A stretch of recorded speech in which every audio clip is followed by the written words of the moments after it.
Special کہانی کے ناظرین السلام علیکم۔ اسپیشل کہانی لایا گیا آپ کے لیے ایک اور اسپیشل کہانی، تو آئیے سنتے ہیں۔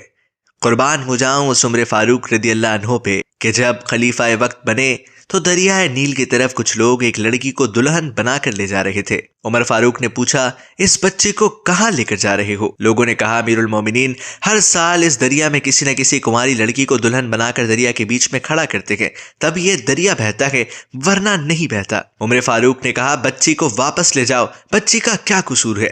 ایک خط لکھ کر دیتا ہوں، وہ دریا تک پہنچاؤ۔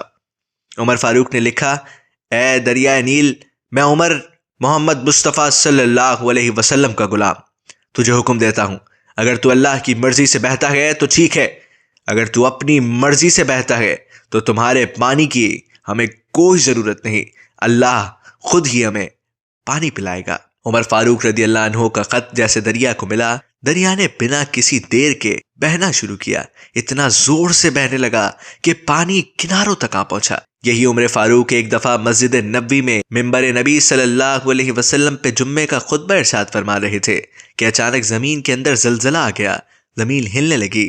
عمر فاروق نے لوگوں کو یہ نہیں کہا کہ مسجد سے باہر نکلو، مسجد کہیں گر نہ جائے، نہیں۔ عمر فاروق نے خطبے والا عصا اٹھایا، اس عصے کو زمین پہ مار کر کہا، خبردار ہے زمین، اگر عمر نے تجھ پہ انصاف قائم نہیں کیا تو تجھے ہلنے کا حق ہے، اور اگر عمر نے تجھ پہ انصاف قائم کیا ہے تو تجھ کو ہلنے کا کوئی حق نہیں۔ خدا کی قسم، عمر فاروق رضی اللہ عنہ کی لاٹھی زمین کو لگی، زلزلہ تو بند ہوا مگر آج تک مدینے میں زلزلہ نہیں آیا۔ ایک دفعہ روم سے سفیر آ گیا، مدینے میں پہنچ کر پتہ کیا کہ مسلمانوں کا بادشاہ عمر کہاں ہے۔ لوگوں نے کہا، وہ تو بیت المال کے اونٹ چرانے جنگل میں گئے ہوئے ہیں۔ روم کا سفیر حیران ہوا کہ وقت کا وزیر اعظم ایسا بھی ہوتا ہے کیا؟ عمر فاروق سے کچھ ملکی معاملات پہ بات کرنی تھی۔ سفیر ڈھونڈتے ہوئے ایک درخت کے پاس پہنچا، دیکھا کہ عمر فاروق درخت کے نیچے لیٹ کر آرام فرما رہے تھے، مگر جنگل کا ایک شیر ہے جو عمر فاروق کا پہرا دے رہا ہے۔ روم کے سفیر پر جب شیر کی نظر پڑی تو شیر کے دہاڑنے کی آواز سنائی دی۔ روم کا سفیر چلانے لگا، اتنے میں عمر فاروق کی آنکھ کھل گئی۔ پوچھا، کیا بات ہے، کیوں چلا رہے ہو؟